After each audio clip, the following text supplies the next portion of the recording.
여러분, 단 한 사람의 선택이 나라의 운명을, 아니 인류의 지도를 바꿀 수 있다면 믿으시겠어요? 오늘 우리는 인류사의 물줄기를 완전히 바꿔버린 아주 위험한 선택들에 대해 이야기해보려 합니다. 300명의 영웅이 지키던 좁은 협곡을 무너뜨린 손가락, 그리고 은전 30냥에 팔려나간 성자의 목숨. 오늘 우리는 역사의 가장 어두운 구석에서 조용히 독을 뿌린 7명의 배신자를 만나보려 합니다. 역사는 승자의 기록이라고 하지만 때로는 가장 비열한 패배자가 그 역사의 방향타를 쥐기도 하거든요.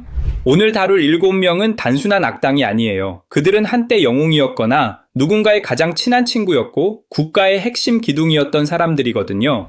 검증된 사료와 실록을 바탕으로 그들이 왜 신의 대신 욕망을 선택했는지, 그리고 그 대가가 무엇이었는지 아주 깊게 파헤쳐 드릴게요.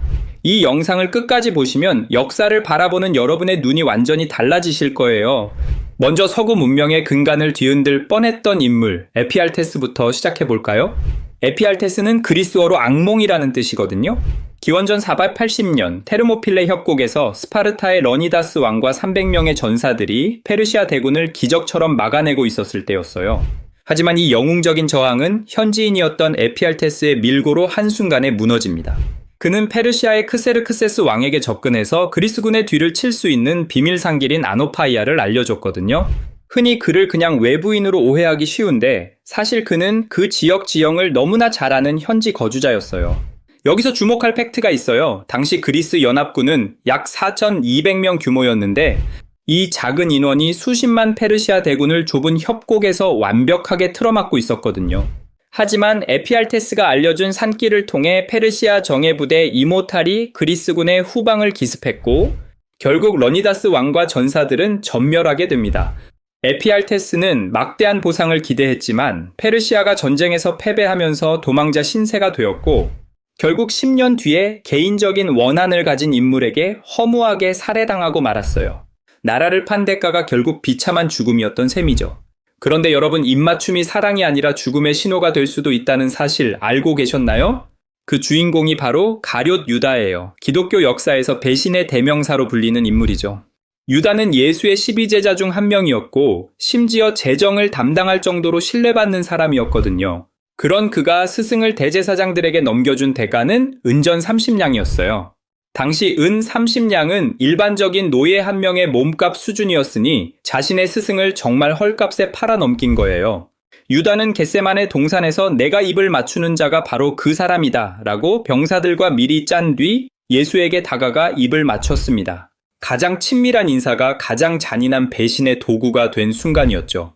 유다가 기대했던 모습, 예수가 로마 군대를 몰아내고 이스라엘의 왕좌에 오르는 강력한 정치적 혁명의 환상, 유다가 마주한 현실, 예수가 평화와 사랑만을 설파하자 자신의 야망이 무너지는 것을 보며 깊은 실망감과 냉소에 빠진 유다. 하지만 결과적으로 그는 스승을 죽음으로 몰아넣고 스스로 생을 마감하는 비극적인 결말을 맞이했습니다. 그의 배신은 역설적으로 기독교 구원 서사의 핵심적인 사건이 되었지만 유다라는 이름은 영원히 배신의 아이콘으로 남게 되었죠. 하지만 이보다 더 가까운 사이에서 일어난 배신도 있어요. 바로 브루투스 너 맞아? 라는 말로 유명한 사건이죠. 로마의 독재관 율리우스 카이사르를 암살한 마르쿠스 브루투스 이야기예요. 브루투스는 카이사르가 가장 아끼던 측근이자 아들처럼 여겼던 인물이거든요. 하지만 그는 기원전 44년 3월 15일 원로원 의원들과 공모해 카이사르를 23번이나 찔러 살해했습니다. 브루투스는 자신이 카이사르를 미워해서가 아니라 로마의 공화정을 지키기 위해서라는 명분을 내세웠어요. 그는 나는 카이사르를 덜 사랑한 것이 아니라 로마를 더 사랑했다고 주장하며 자신의 배신을 애국으로 포장했죠. 사실 브루투스의 배후에는 가짜 여론이 있었습니다. 카시우스라는 인물이 브루투스에게 가짜 편지들을 보내 로마 시민들이 카이사르의 독재를 혐오한다는 착각을 심어주었거든요. 이에 속은 브루투스는 자신의 고결한 신념이 배신을 정당화한다고 믿었습니다. 하지만 대중은 그의 고결한 배신에 분노했고 결국 로마는 더 큰 내전에 휩싸이며 공화정이 아닌 제국으로 나아가는 계기가 됩니다. 결국 브루투스도 전쟁에서 패해 스스로 목숨을 끊었으니 신념을 위한 배신도 역사적 심판을 피할 수는 없었나 봅니다. 다음은 나라 전체를 통째로 판 비즈니스형 배신자를 만나보러 갈까요? 18세기 인도의 운명을 영국의 손에 넘겨준 인물 미르 자파르입니다. 1057년 플라시 전투 당시 미르자파르는 벵골 군대의 총사령관이었거든요. 그의 군대는 5만 명이었고 영국의 로버트 클라이브가 이끄는 군대는 고작 3,000명 뿐이었습니다.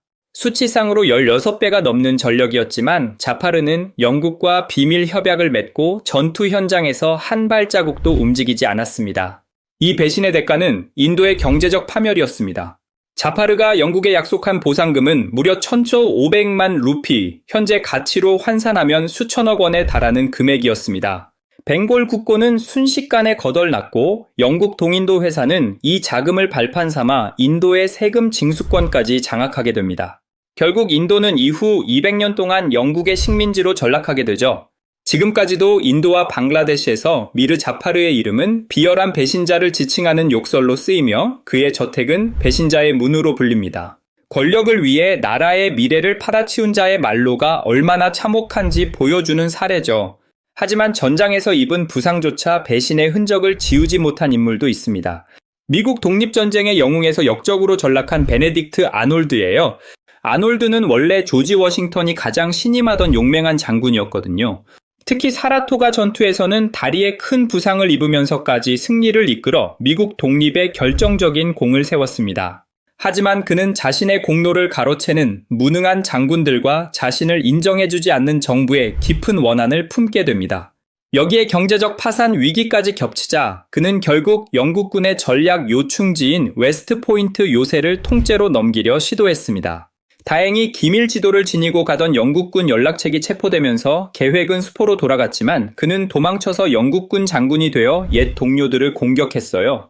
미국인들은 지금도 배신자를 지칭할 때 그의 이름을 대명사처럼 씁니다. 흥미로운 건 그가 부상당했던 사라토가 전적지에는 그의 이름 대신 그가 다쳤던 장화만 새겨진 기념비가 있다는 사실이에요. 장군의 다리는 길이 돼 배신자의 이름은 역사에서 지워버리겠다는 미국의 단호한 의지인 거죠. 그런데 라디오 하나로 나라를 통째로 넘기려 한 대담한 배신자도 있었다는 사실 아시나요? 제2차 세계대전 당시 노르웨이의 비드쿤 퀴슬링 이야기입니다. 그는 1940년 독일이 노르웨이를 침공하던 날 세계 역사상 최초로 라디오 쿠데타를 일으켰거든요. 방송국을 점거하고는 자신이 새로운 정부 수반이니 독일군에 저항하지 말고 즉각 항복하라는 명령을 내린 거예요. 그는 나치 독일의 꼭두각시가 되어 끔찍한 범죄를 저질렀습니다. 노르웨이 헌법에서 유대인 보호 조항을 삭제하고 772명의 유대인을 색출해 아우슈비츠 수용소로 보내는데 적극적으로 협력했습니다. 하지만 전쟁이 끝난 후 그 중에서 살아 돌아온 사람은 단 34명뿐이었죠. 퀴슬링은 재판에서 끝까지 자신의 행위가 애국적 결단이었다고 주장했지만 노르웨이 법정은 그를 반역죄로 총살형에 처했습니다. 오늘날 영어권에서 퀴슬링이라는 단어는 아예 매국노를 뜻하는 일반 명사로 굳어져 버렸을 정도예요. 나라를 사랑한다는 핑계로 이웃의 생명을 판 자에게 내려진 역사의 낙인인 셈이죠. 이제 마지막으로 우리 역사에서 결코 바로 이완용입니다. 이완용은 처음부터 친일파가 아니었다는 사실이 더 충격적이에요. 한때는 친미파였고 독립협회 간부로 활동하며 독립문을 세우는 데도 앞장섰던 인물이었거든요. 하지만 그는 철저하게 권력의 흐름을 쫓는 기회주의자였습니다. 여기서 우리가 주목해야 할 숫자가 있습니다. 이완용은 1905년 을사늑약의 대가로 일본으로부터 약 1만엔의 뇌물을 받았고 합병 이후에는 백작과 후작 자기와 함께 막대한 은사금을 챙겼습니다. 당시 1만엔은 현재 가치로 수십억 원에 달하는 금액입니다. 더 뼈아픈 기록은 주한일본 공사관 기록에 남아있는 뇌물 명단입니다. 일본은 조약 체결을 위해 고종 황제에게도 접대비 명목으로 2만엔을 건넸다는 기록이 있거든요. 이완용은 일본의 보호를 받는 것이 왕실을 보존하는 길이라는 궤변으로 이 모든 과정을 설계했습니다. 조선왕조실록과 승정원 일기에는 그를 처단하라는 유생들의 피 끓는 상소가 가득하지만 그는 일제의 비호 아래 부귀영화를 누렸습니다. 그는 끝까지 자신의 행위가 애국적 결단이었다고 주장했지만 우리 역사에서 그의 이름은 영원히 씻을 수 없는 치욕의 상징으로 박제되었습니다. 자, 여러분, 오늘 우리는 7명의 배신자를 통해 역사의 비극적인 순간들을 돌아봤습니다. 이들의 선택이 남긴 결과들을 다시 한번 요약해 볼까요? 이들의 삶에는 공통점이 하나 있어요. 배신은 항상 외부의 적이 아니라 가장 신뢰받던 내부의 손길에서 시작된다는 점이죠. 그들은 모두 그럴싸한 논리로 자신의 배신을 정당화했지만 역사는 그들의 이름 뒤에 단 한 번도 영웅이라는 수식어를 붙여주지 않았습니다. 배신의 대가는 당장의 금전이나 권력일지 모르지만 그들이 잃은 것은 영원히 회복할 수 없는 인간의 존엄과 역사의 평가였습니다. 오늘 이야기가 여러분께 신의와 정의의 무게를 다시 한번 생각해보는 계기가 되었길 바랍니다. 역사는 어제를 통해 오늘을 비추는 거울이니까요. 긴 시간 함께 해주셔서 감사합니다. 다음에도 더 깊이 있고 팩트에 기반한 역사 이야기로 찾아뵙겠습니다.